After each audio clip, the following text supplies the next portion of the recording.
Okay. Okay, check out. My man.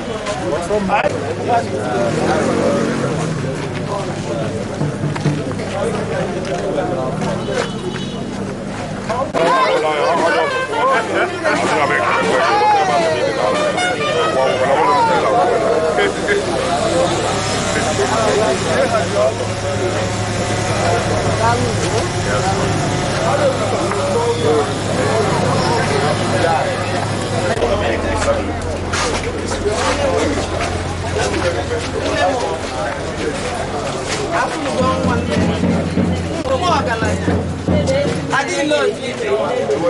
Hey, hey, Nemo. Nemo, your man is.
ego n'isi.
Ije nke ọma ọrụ ọrụ gị ụzọ na ụmụ gị atakwa ahụhụ gbara ụkwụ ọ na-alọ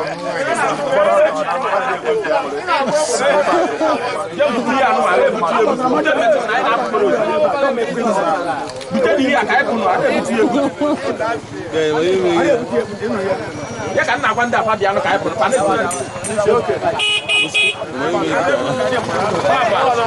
Papa, ade.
It's okay, stop.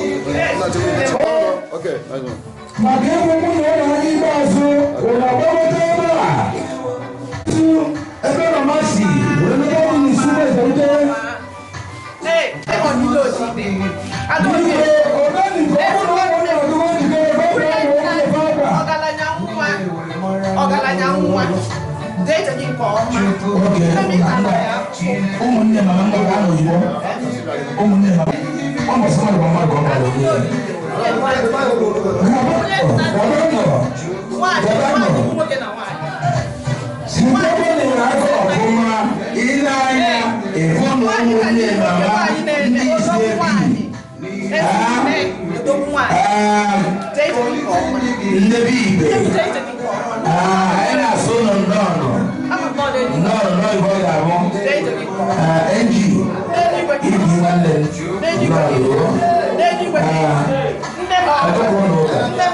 anyị ga-afụ ndị ọgọ anyị na-asị ndị ọgọ na ụmụnne ya ọ na-abịa ka ọ fụ ala ọgọ ya anya wee sị aja eje nke ọma akụnne ya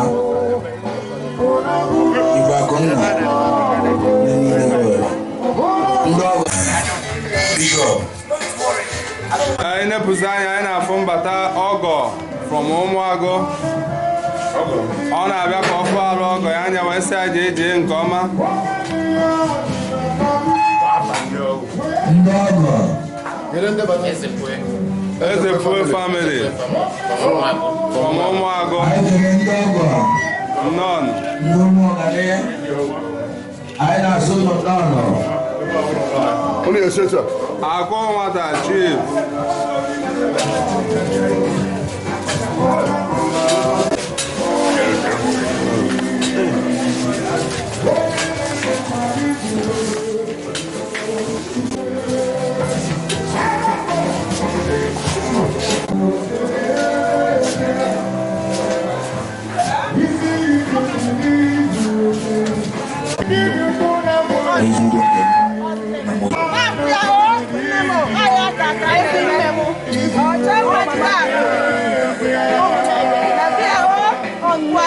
ọgaranya nwa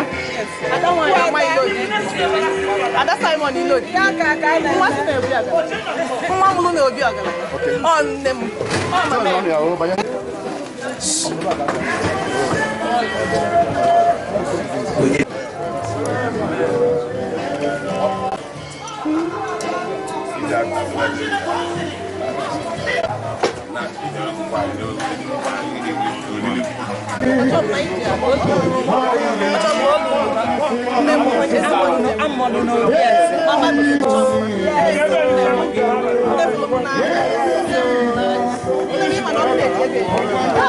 anyị na-abụ ndị nna ochie ndị ọkụzụ batabanụ n'odobe anyị gbapụ ndị nnukwu nwaanyị ga-alụ n'oro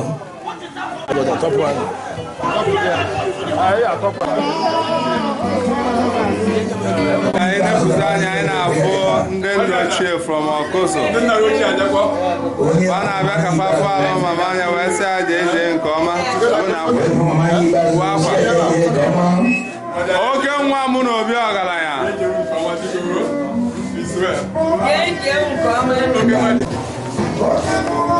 onye ya-afụ mama anyị ikpeazụ gaba ozugbo nke mmụọ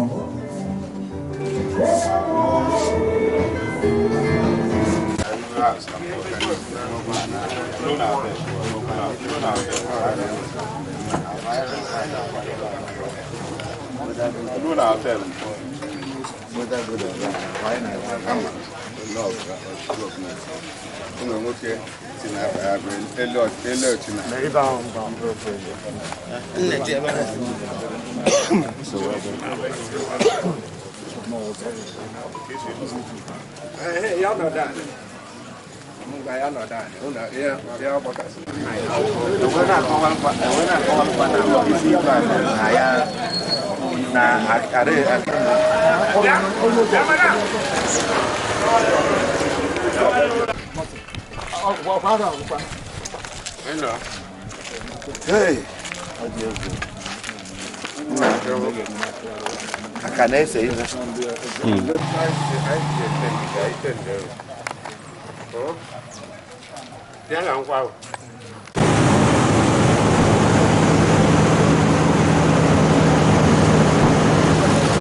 There is no one there for me. Let me hide myself in thee. Let the water and the blood from the riverside which flow be all sin the double cure. Please be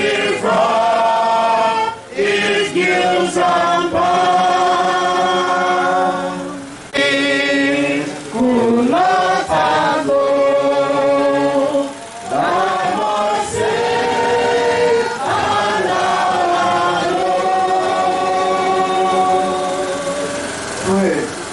Nothing in my hands I bring, simply to thy cross I cling, and trail upon thee. Amen. I would want to see the family members seated. Chapter 4, verse 13 to 18.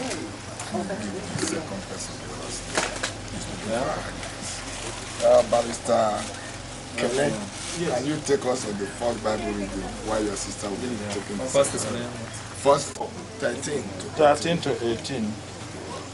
But I do not want you to be ignorant, brethren, concerning those who have fallen asleep, lest you sorrow as others who have no hope.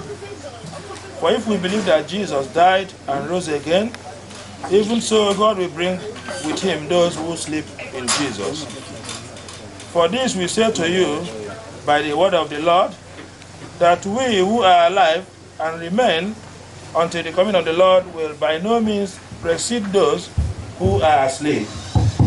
For the Lord himself will descend from heaven with a shout, with the voice of an archangel, and with the trumpet of God, and the dead in Christ will rise first.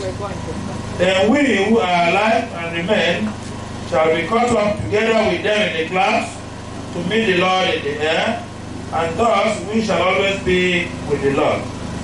Verse 18. Therefore comfort one another with these words. This is the word of the Lord. Thanks be to God.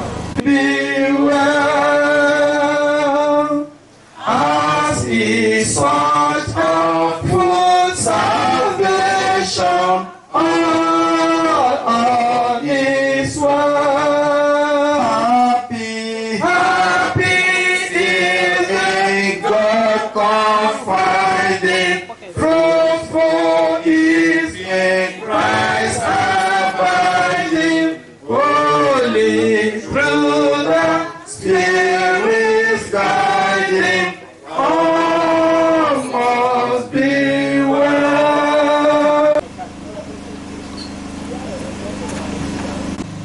It's taken from the book of Revelation chapter 14 from verse 6 to 13.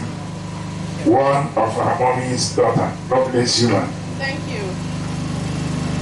Okay, Revelation 14, 6 to 13. Then I saw another angel flying in the midst of heaven, having the everlasting gospel to preach to those who dwell on the earth, every nation, tribe, tongue, and people, saying in a loud voice, Fear God and give glory to him, for the hour of his judgment has come, and worship him who made heaven and earth, the sea, and springs of water. And another angel followed, saying, Babylon is fallen, that great city, because she has made all nations drink of the wine of the wrath of her fornication. Then a third angel followed them, saying with a loud voice, If anyone worships the beast and his image, and receives his mark on his forehead or on his hand, he himself shall also drink of the wine of the wrath of God, which is poured out full strength into the cup of his indignation. He shall be tormented with fire and brimstone in the presence of the holy angels and in the presence of the Lamb. And the smoke of their torment ascends forever and ever, and they have no rest day or night, who worship the beast and his image, and whoever receives the mark of his name.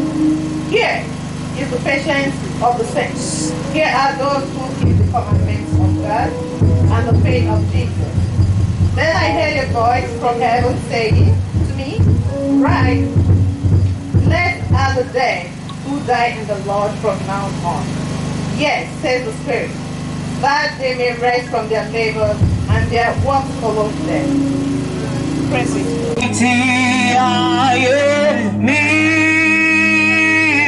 Miracle, we stand in, we bow in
all by yourself, that you are God. You are God. You are God. From beginning to the end. There's no place for argument.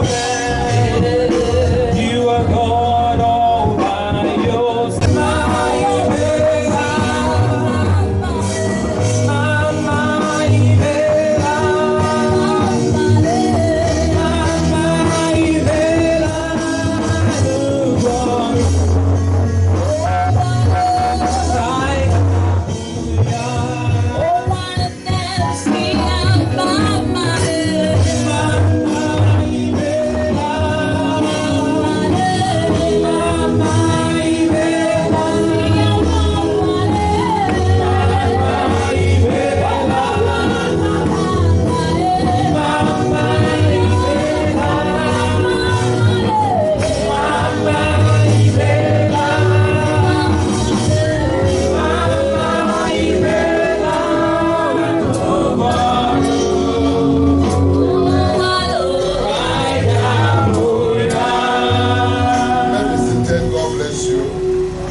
Another hymn number 50, known as Carol, was born on June 1st, 1945, to Mr. Simon Obianyo Ilodibe and Mrs. Nwaya Amaka Ilodibe, ni Uzekwe, of Iswebi village in Oba, Chime South local government area, Anambra State, Nigeria. She spent much of her early life with her maternal family in Okuzuma Zobala village, Oba. Carol began her education at Central School Oba and continued to Ojiako Memorial Grammar School in Adaziani, where she was appointed the pioneer senior prefect of the school and was trained under the mentorship of white missionary teachers. After the Biafran War, she completed her secondary education at Asaba Modern School in Asaba, then part of the Midwestern region created by the government of the Yakubu government. Upon completion of her studies, Carol joined the newly formed Community and Commerce Bank (CCB) in Enugu, in the old Anambra State, as a banker. In 1973, she got married to architect Christian Nnadi Obianyo of Isume Zebute village, who was just graduated from the Department of Architecture at the University of Nigeria, Enugu campus. And together they had 5 children: Ebi, Nonso, Obinna, Jody, and Ubem, in that order. She was a pillar of support to her husband, young family, and extended family. Tragically, her husband passed away in 1981, leaving Carol to raise their children alone as a widow. She also faced the profound loss of 2 of her sons. Despite these hardships, Carol remained resilient, working as a civil servant with the State Education Commission in Enugu until her retirement in 1995. She supplemented her income through various business ventures to ensure her children's education and well-being. Carol also enrolled to study law at the University of Nigeria campus in 1988, but could not complete the program due to the pressure of training 5 children single-handedly. No wonder she supported her first son to study law. She loved education so much and would counsel everyone around her to embrace learning and education. Carol's nurturing spirit extended beyond her immediate family. She financed the education of many children whose parents were unable to afford school fees, trained and mentored so many relatives and friends who later became family to her. A devout Christian, she embodied the virtues of faith, compassion, and community service throughout her life. Carol was a great socialite as well and belonged to many notable women associations of her time, including the Inyomoba, Untuangole Social Club of Nigeria, the Sioux Welfare Association, the Association Enugu and Anambra, where she became their patron. She was an orator and thrived well in learning new languages and dialects. Carol had a very good command of English language as she was trained by missionaries in her secondary school days. She loved sports and represented her school in shot put game at the local government and state levels. She was very skilled in dramatic arts and acted drama a lot in her younger years, both in school, church, and socially, to entertain all kinds of audience. Carol was so updated and modern that she took the befitting name Ojomajida, a name that underscores her unique sense of fashion, design, dressing, and general appearance.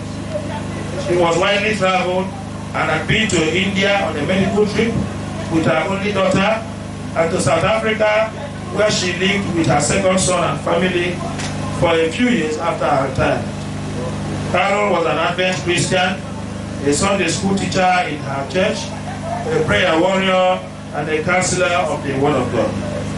She is survived by her 3 children, Abi, Nonso, and Dubem, younger sister, Omamba, 19 grandchildren, sons and daughters-in-law, grandson-in-law, brother-in-law, nieces and nephews who will carry forward her legacy.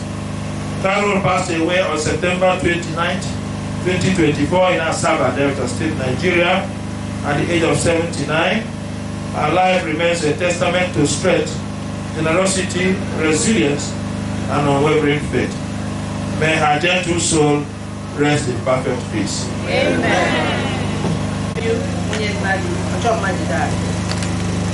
Mom, where are you? Mom, I can only be consoled knowing that you are in heaven, because I know you are with the angels, where there is no pain and there is no suffering. Mom, you suffered to see that my siblings and I got the best that you did not get. Mom, you deprived yourself of the good things of life and toil so that we might feed and go to school. You became a father and a mother to your 5 children after your husband passed away at a very tender age of your life and marriage. Mom, you only enjoyed marriage for 7 years and became a widow thereafter, pushing through alone to train 5 children without the help of any man or woman. Mom, Mama Beauty, Mama Ebele, Mama Ebi, Nnadi, being a widow in your 30s, you strive to ensure that your children got the best. Mom, you did not leave us at any point to enjoy your life, even for a day.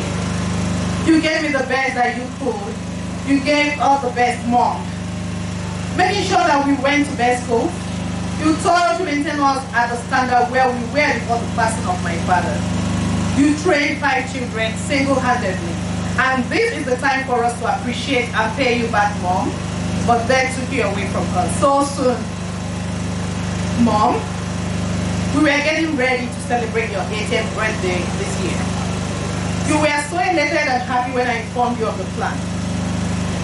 Mom, you were my gist partner, who will be calling me every night to talk all night long on the phone, who will be laughing and cracking jokes with me, who will be discussing family issues, updating me on events and happenings at home, encouraging me to keep pushing that there is always light at the end of the tunnel.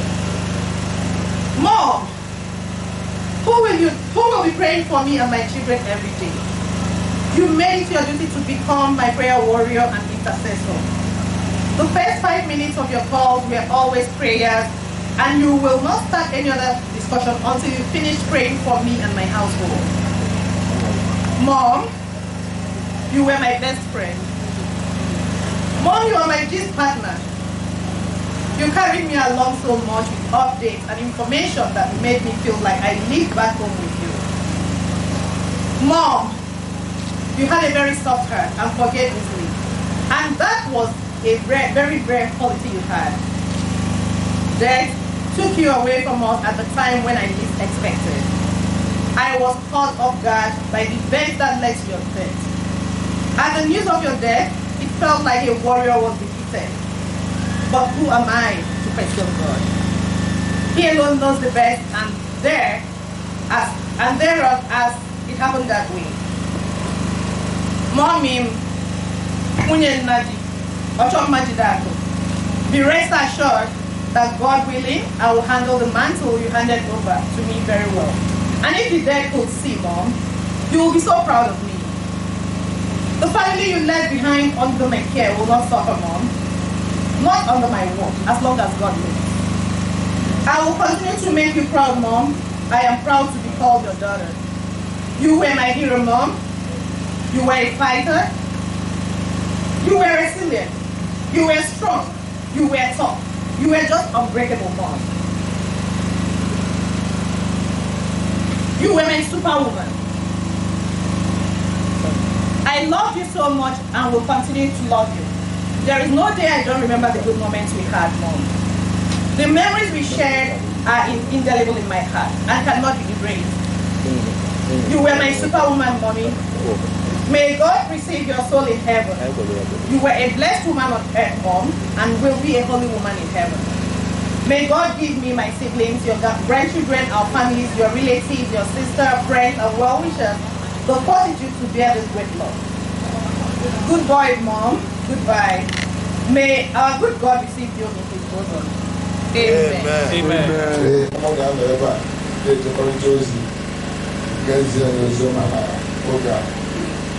Pastor Nnadi, zonal pastor of Cornerstone Zone in over here, Anambra Police 2, House CCG. Can we upload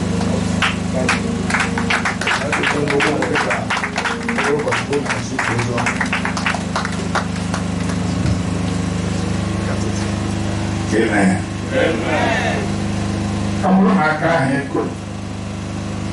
heko ya Chineke opeka. Maboro mo ngakuma. Maboro Chineke heko aka. Usieni ite.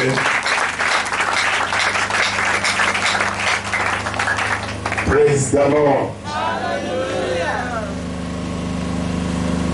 Ekele Chineke no hera. Onye nani.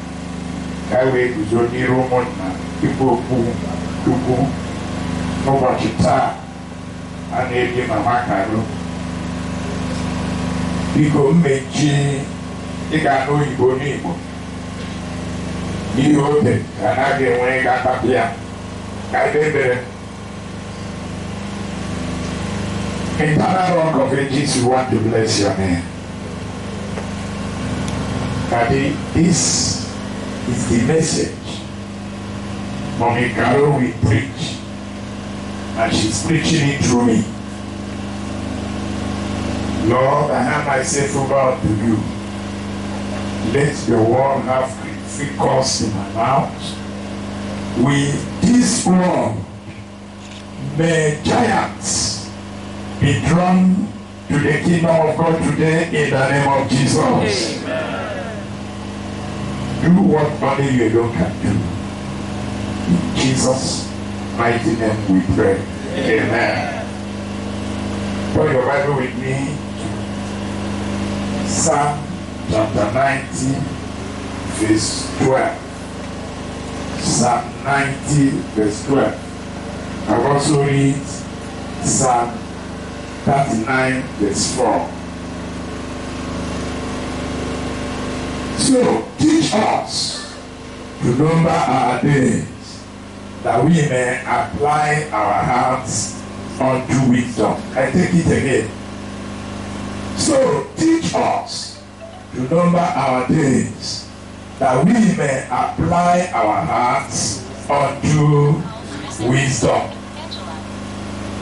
Psalm 39, verse 4. Psalm 39, verse 4. And he reads, Lord, make me to know my end, and the measure of my days, what it is, that I may know how frail I am.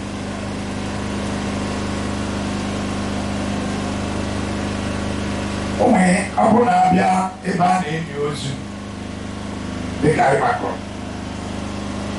Onwe abụ a na-abụ Abanabua kamadu mere noa. Ubocho mumu nubochi omuya. Obezuku. Macho mime kimata. Nubochi ubocha ato. Abua. Onya. Ta. Echi. Onya agago. Ihe niile mụrụ ya ga-anọ na-eche Chineke nyezie gị taa iwe mezie ihe imere ụnyaahụ n'ihi ịma ma ị ga-afụ echi. Are we still together? 3 days. Yesterday, today, and tomorrow. Father, forgive me. I will talk briefly about human formation. Let me say, I am fearfully and wonderfully made. God is for knowledge. Made man. He told us, man is tripartite being. Body, soul, and spirit. In the body, at least we know we are taught even in the kindergarten, 5 senses that controls our body: sight, hearing, smelling, taste, and feeling. We also have part of the soul. We have will, memory, emotion, intellect,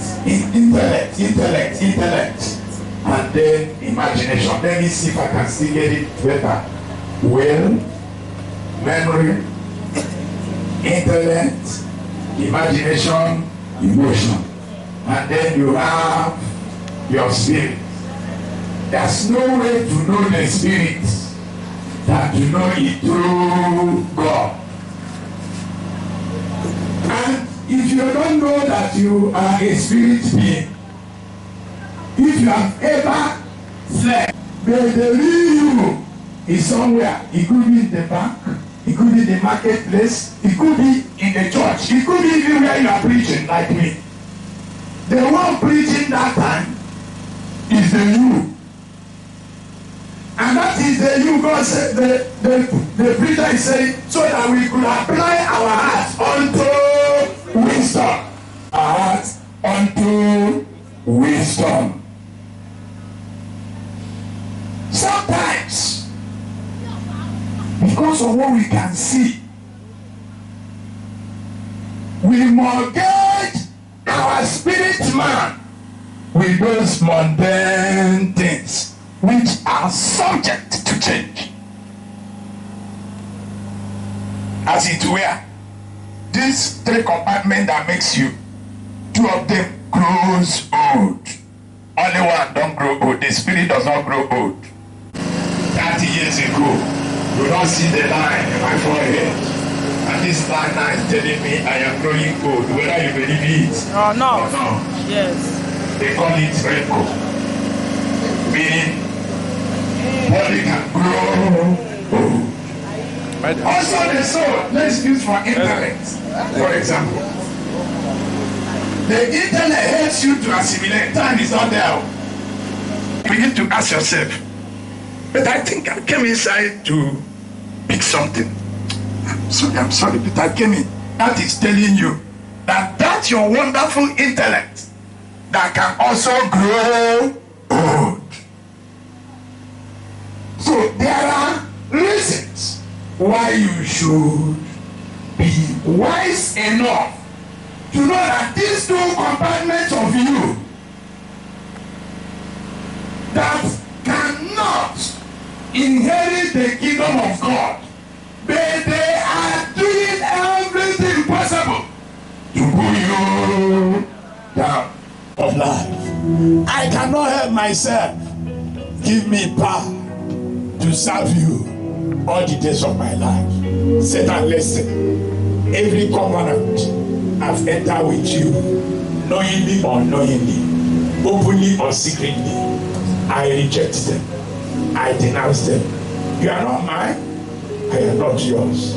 Lord Jesus, from today, fight my battle and give me victory. This open confession I am making in the public today, you help me to hold it until I see you in glory. Thank you, blessed Redeemer. In Jesus' mighty name, we declare, Amen. Biko kabwa hana kwa mkono, matefe na kwa mkendo. Nyemi ike mejiwe feki, upachinine mkendo. Mkuputa na orata. Ingeji ike kajide se ike. Robe kafu niru. Dalu ni hinu olu. Na Jesus. Amen. Like to know more of you, and our daddy in the Lord, Pastor E. Adeboye, will also be praying for you, and we ourselves will also be praying for you. Please. 1:1 says, He that dwelleth in the secret place of the Most High shall abide under the shadow of the Almighty.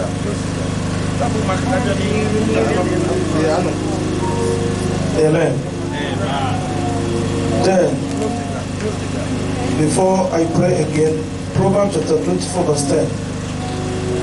If you faint in the days of adversity, the Bible says what it means that your strength is small.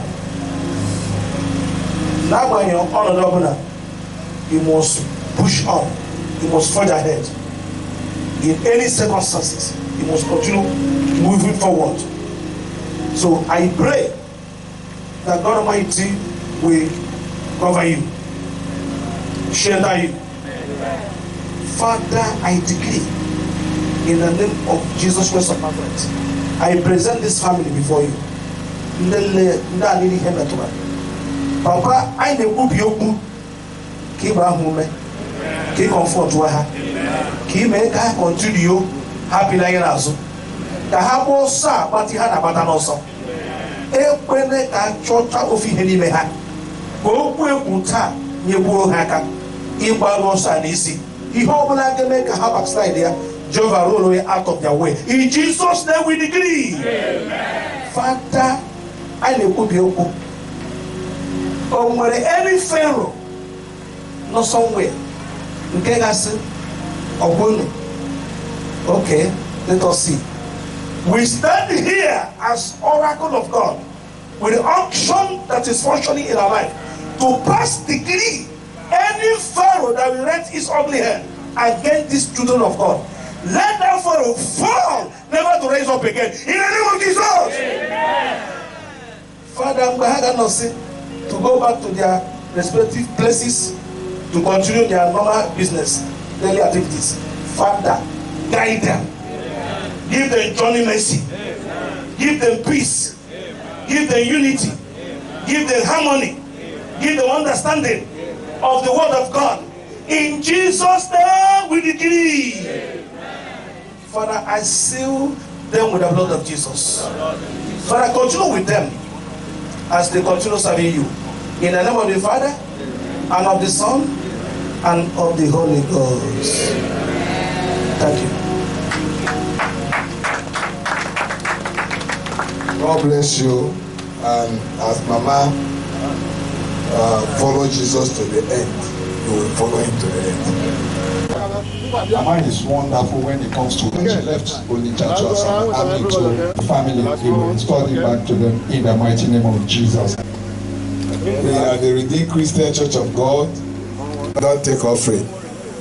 So we know that you gently give a wave and say, good night, ma. See you in the morning. Please.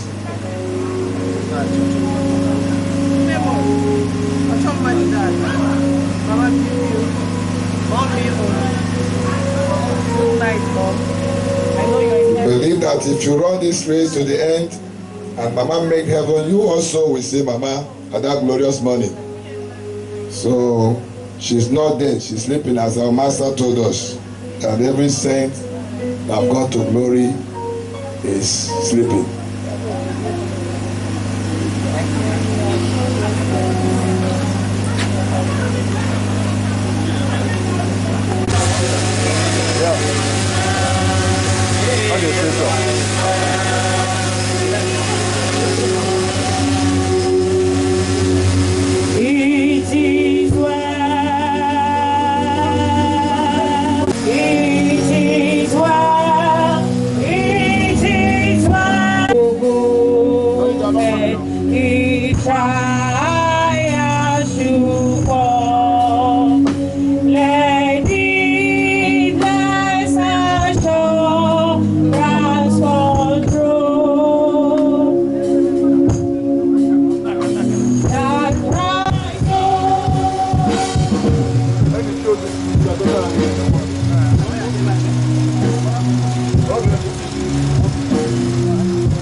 Your mic is working.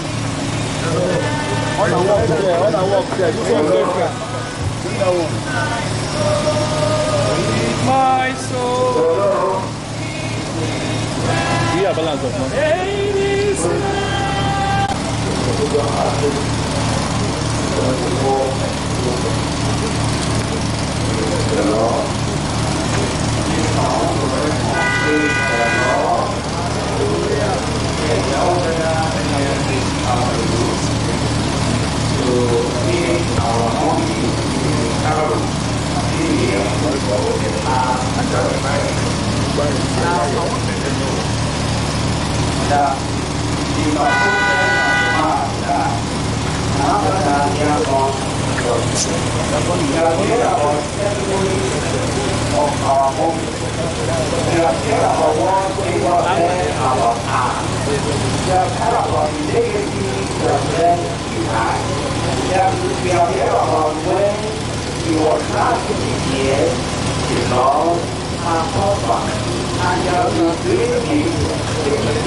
because of the good legacy he has left behind.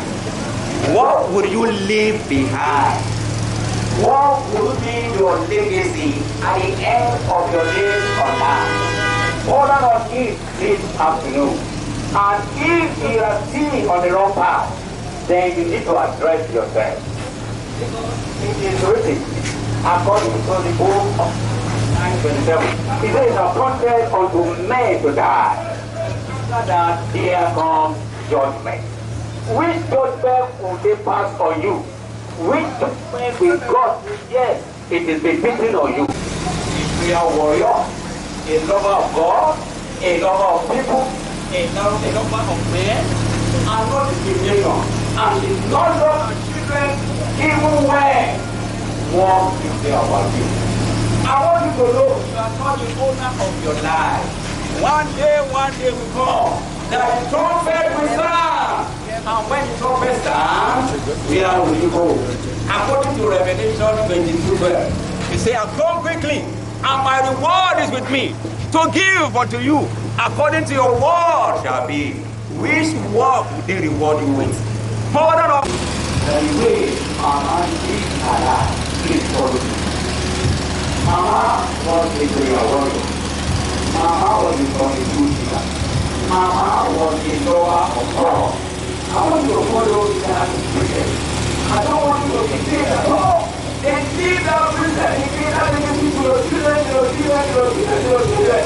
Then at the end, you will have a very good war and a very good family. So this way of running on, all of this is the family. And again, I want you to put yourself together. Put yourself in unity. I don't want you to do anything in them. They are really the power of them. And because of what? Because of their unity. I don't want you to put yourself off or somebody calling your life or somebody calling, then you have trouble. You have to disagreement, you will leave yourself. But and I thought somebody didn't do that when you was alive.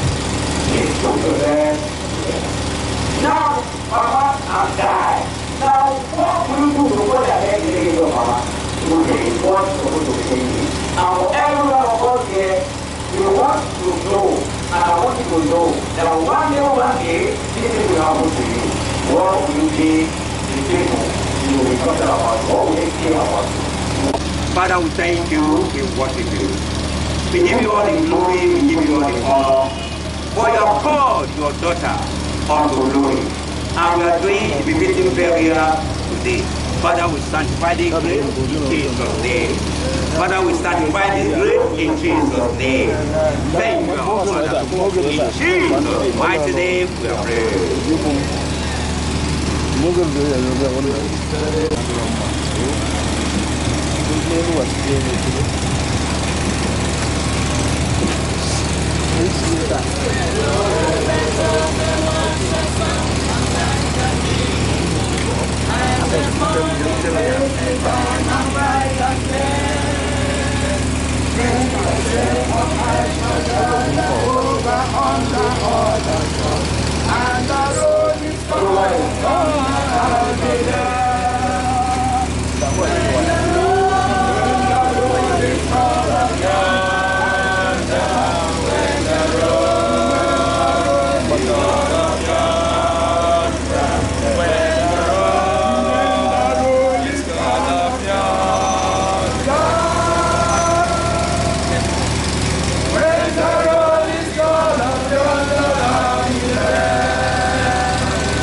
When the road is gone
Mama Juju. Mana.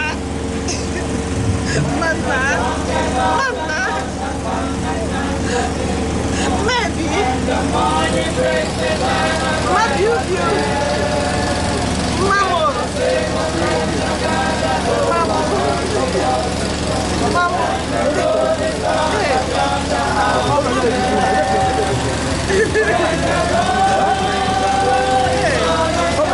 I'll be there.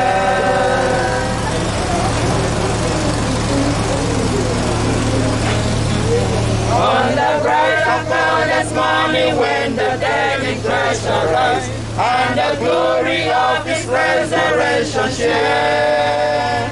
When His chosen ones shall gather to their home beyond the sky, and the roll is called up yonder, I'll be there. When the roll is called up yonder, when the roll is called up yonder, when the roll is called up yonder, when the roll is called up yonder.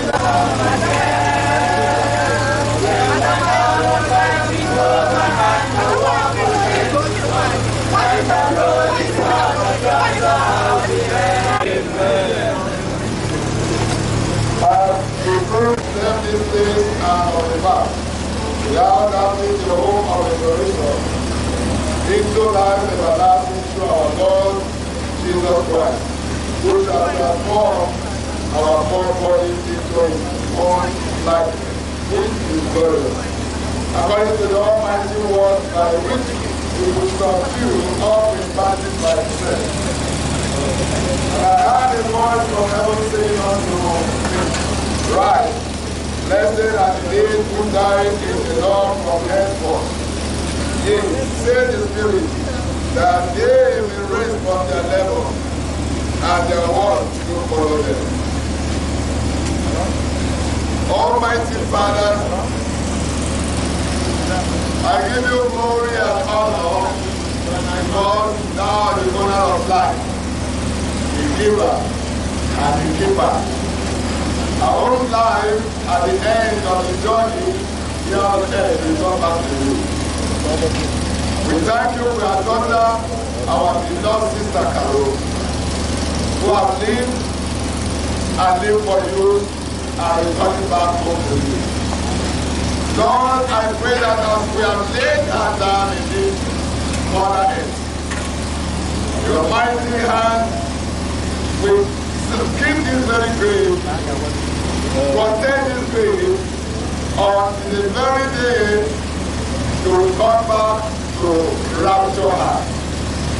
That no power will go against her body or use her body to do anything contrary to your will. I pray that the body of your daughter will not be used by the diplomat. I pray that none of them will use her faith to pass message across to the family.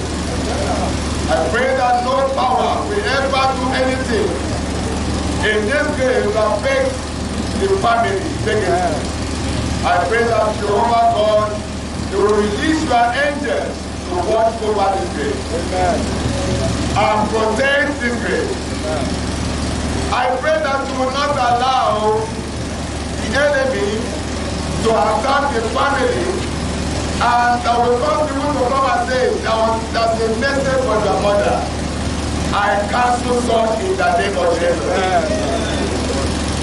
As your daughter been laid down on Mother Earth, she's coming back home to you in peace.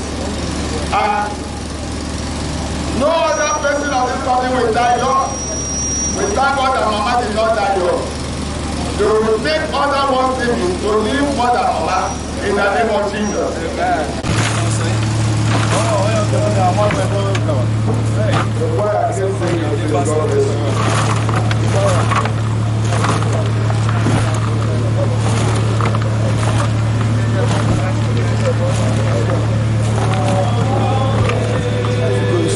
That's still there.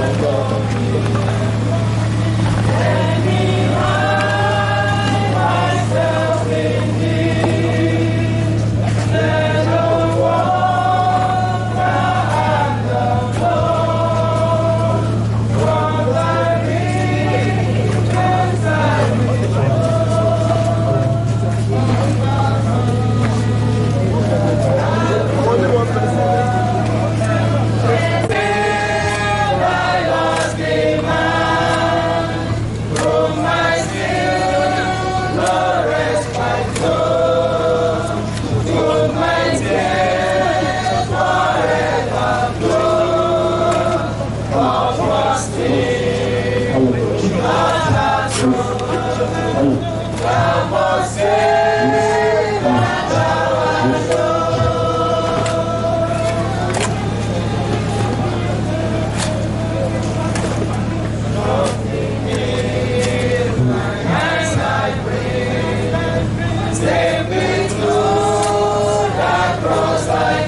Anyị na-epụzi anya, anyị nọ na Mgbulube Saben Ezepuo Akụkwu Ọba.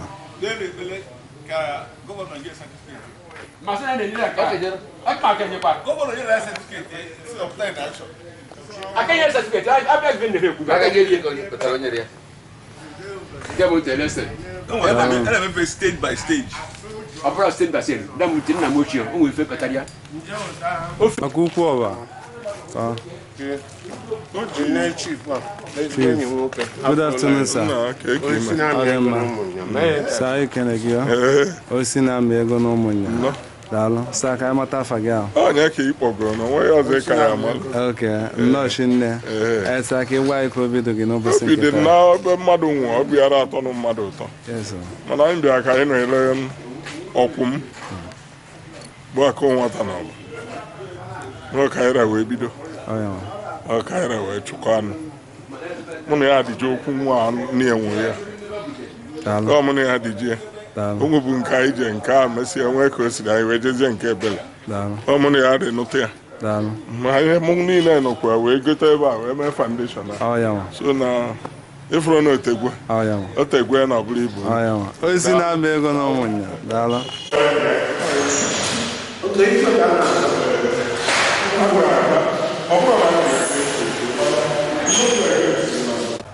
Chief, good afternoon, sir. Thank you.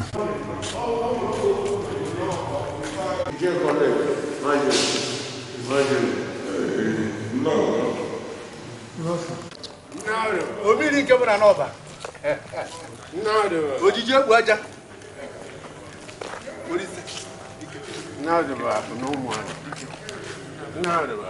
Ha ji ebe na sị na apụta.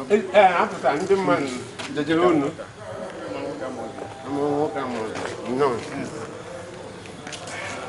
Good afternoon, sir. What's that here? Imanya. Basil. Basito. Thank you. Ha, otakwana.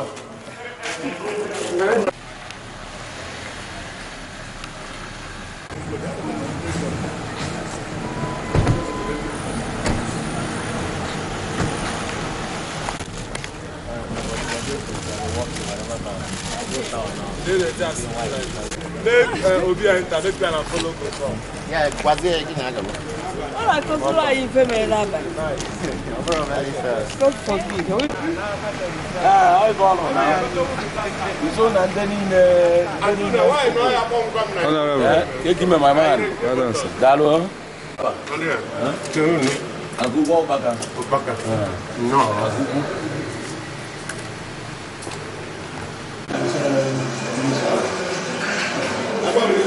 Good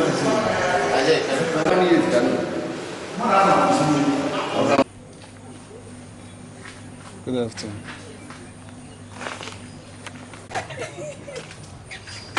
Good afternoon.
Good afternoon, sir.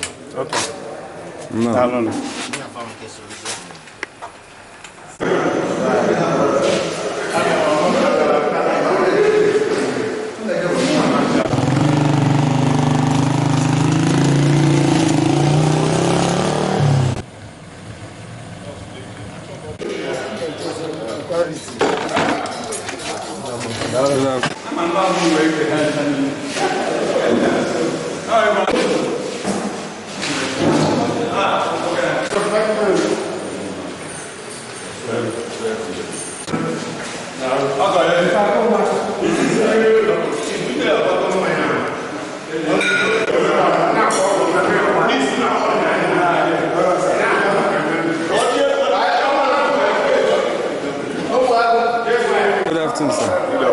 Sai can I go? Kamata Fagal. I want Kenneth to give one cage or Malagasa. I second now. Sake why COVID the number single. I have policy like that. Oh, yeah. So, open my neighbor. Am I a fool that? Fugandi and not breaking it. And what will look when Basalo better than kind and over single. One I go more than acquired. Okay. I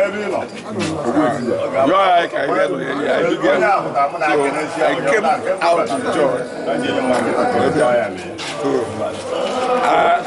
Ujo de I say we ruju. Obo e won I say won. Ogo ya character man. So you know my best guy give up promotion. I get to get out. Una ma be zunu ka ina je. Dalo. Think I to oga. No.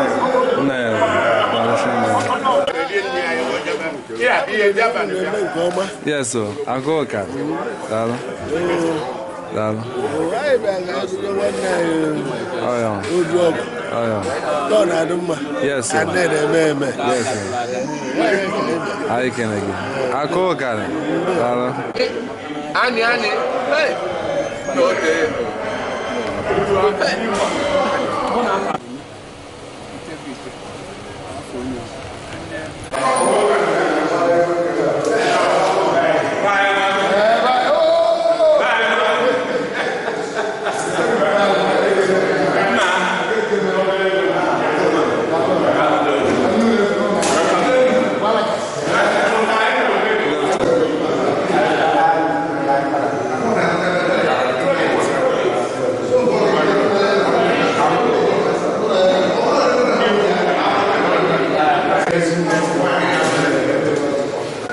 Good afternoon, sir.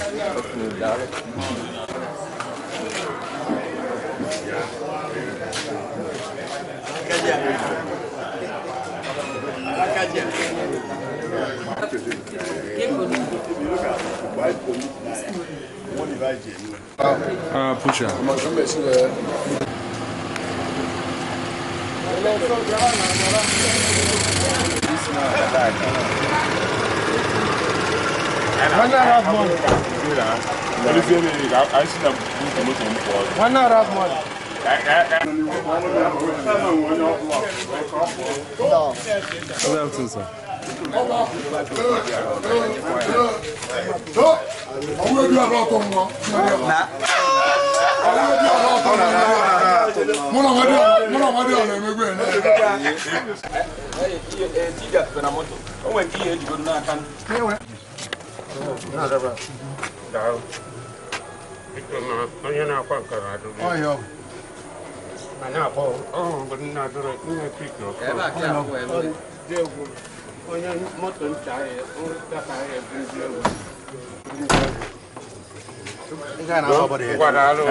Good afternoon, sir.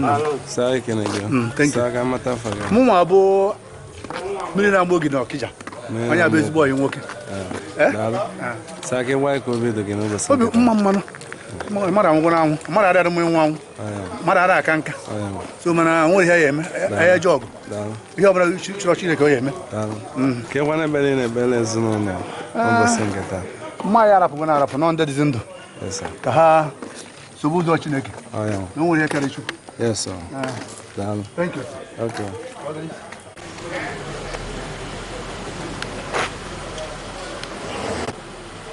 Oba. Okay.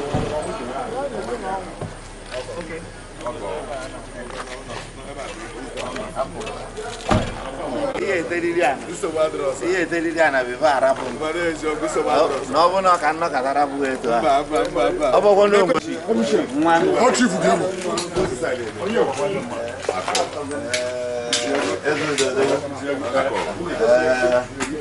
Rosmi. Atina.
COVID gị n'ụbọchị nke taa?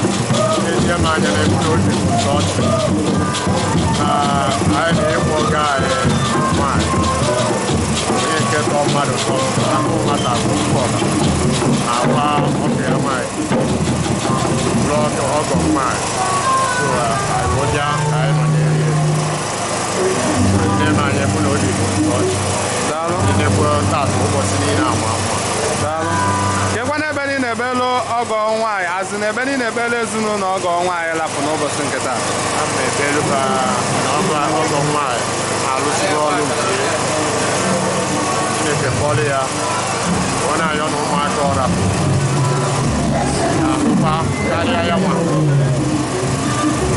dozie ezinụlọ ọ rapụ ezinụlọ a bụ ezinụlọ eji ama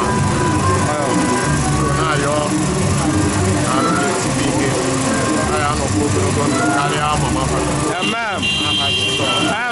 N'isi ndị duto na akwamozu n'ụbọchị nke taa nwebere okwu ị na-ekwu n'isiba ndị duto na akwamozu n'ụbọchị nke taa a na-ete ekele na etu ọbasi bịa nọnyere anyị tata ụdị afọ ọga anyị nwaanyị ọ na-ayọ na mgbe ha ga-ana na Chineke ga-eburukwa ndị basi bịa n'ike aha Jizọs nwa zerebe agụ anyị kere gị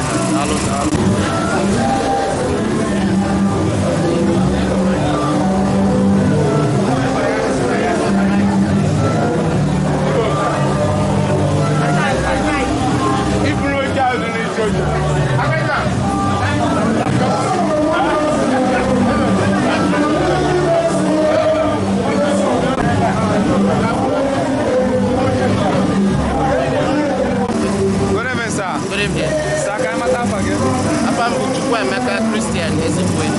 I want to get to Amaloga. My two X-Day. Dalo? We're in Canada. We're in Canada. I second no. No talk about why COVID to Canova Sinkata. Yes. Obitu Moto, Oyana Wabu, my grandmother. Oyana Wa. Was a my mother. So so much that. Oh, very, very great woman. Now I see Canada, but I be cool to her. So, Obi the mom of ma. Everybody be apa since I now go of ma. Oh yeah. So, and one more queen of Kunan, then in a tutor, I was no single. And I'm sitting in today, here, Dalo. I open a Dalo, not the reason. But I mess with and banana also. Who lose the real busy? Bagan Goma. The best way we put to support. To go away to magic. I can again. We're in Canada. Dalo.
dịrị nna.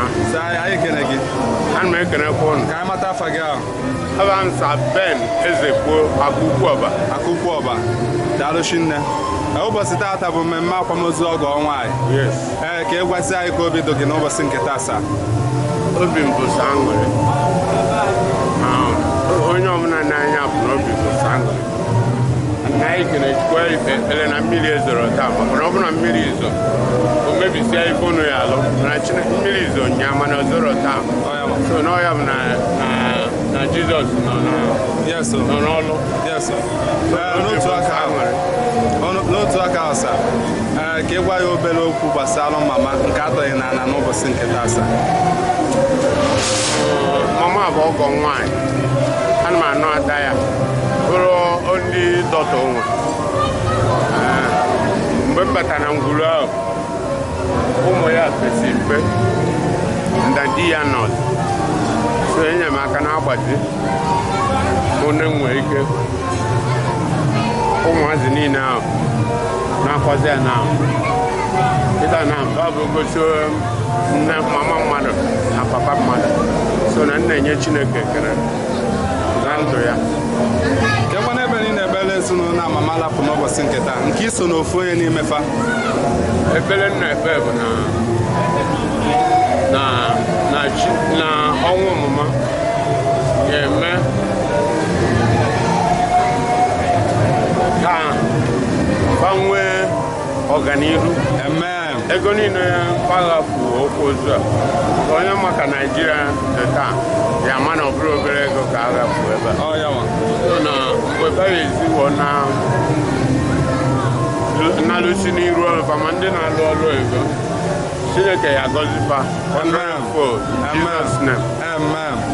n'isi ndị ọgọ ikwu na ibe friends and well wishers ndị niile dute gị maka akwamozu a n'ụbọchị nke taa nwe obere okwu ị na-ekwu n'isi fa. Ekpere a mkpe bụ maka ndị ọgọ m nke mkpe mbụ bụ maka ndị ọgọ m ana m arịọkwa Chineke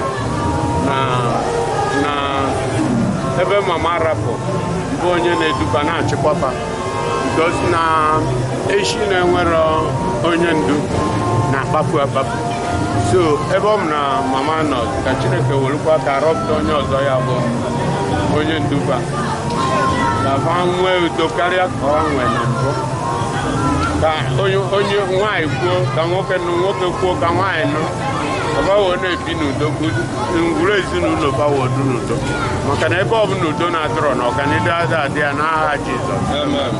Daalụ, anyị kene gị. Ka anyị mata afa gị ọzọ. Afa m bụ Ben Ezekwo Akụkwu Ọba. Ana m ekpekwa n'isi ndị dute m akwamozu a ndị rapụtara igova na-alụ osi obodo dị iche iche obiọkaba na onyelu nna nna akwa ọgọ nwoke ụfọ ndị anabago maka na Ista na-ebu mmemme rinne ụfọdụ onwe ndị a na-akwa ozu n'obodo fa dị iche iche mana fa arapụ ya bịakaba na nyelu m so na Chineke eduruba ma ndị nọkọta ma ndị ka ya na o eduruba ka fa kwudokwa ndị fa arapụ obia n'aha Jizọs Kraịst bụ onye nwaanyị. Amen. Akụkwu Ọba anyị kene gị. Daalụ.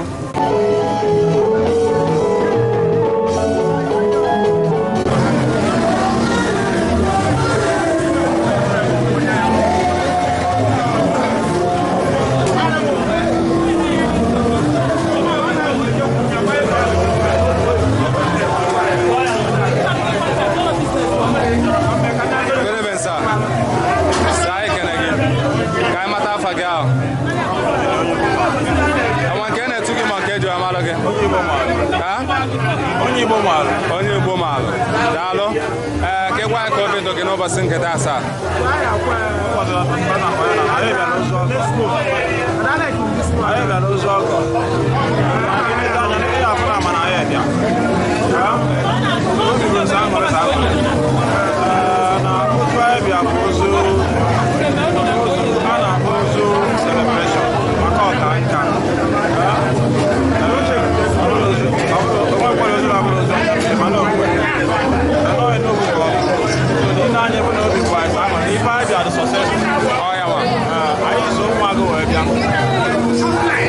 kekwana ebe niile ebele ezinụlọ na n'ụbọchị nke taa. Ozi ikpeazụ fa ya akwa. Ya na Kraịst abịa. anyị agbazi ọzọ ọ ga-abụrụ ka mmepe ụzọ ọ ga-awụ bụ ozu brektru weta brektru ọ ya ebere anyị kene gị onye Igbo maalụ daalụ Chineke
Sunday Mendo, ese regular ba.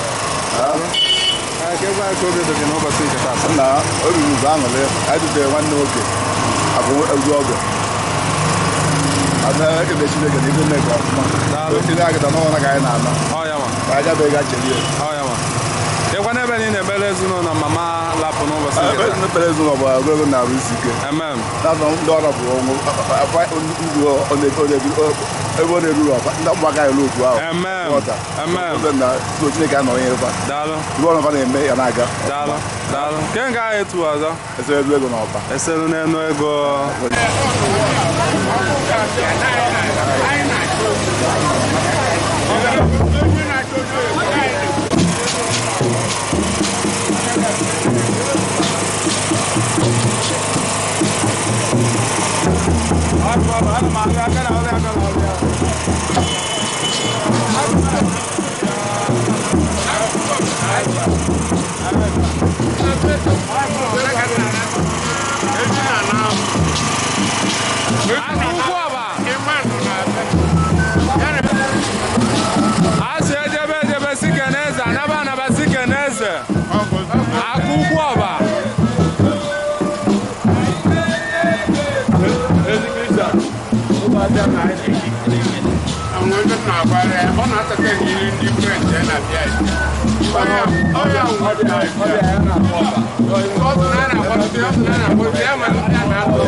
Thank you.